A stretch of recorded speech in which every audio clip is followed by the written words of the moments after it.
మాచర్లకు చెందిన మా party senior నాయకుడు 4 సార్లు ఎమ్మెల్యే ఆయన పిన్నెల్లి రామకృష్ణారెడ్డి, ఆయనను ఆయన తమ్ముడు వెంకటరామరెడ్డిని.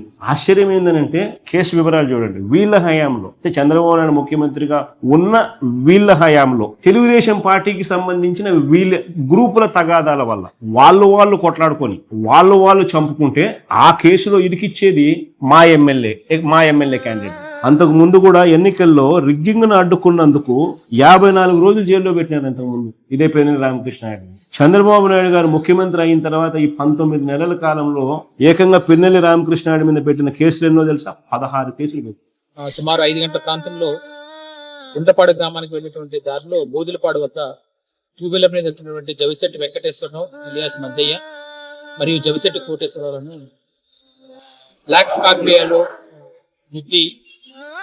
గుద్దడం జరిగింది. ఇందులో చనిపోయిన వారికి కోట చంద్రయ్య గారి కుటుంబానికి ఎటువంటి బంధుత్వం లేదు. మరియు ఇద్దరు కూడా టీడీపీ పార్టీకి చెందిన వారే. దీనికి గల కారణాలను మరియు నిందితులను పట్టుకోవడానికి ఏర్పాటు చేయడం జరిగింది. ఇద్దరు కూడా దీని విషయంలో ప్రయత్నాలు చేస్తున్నారు.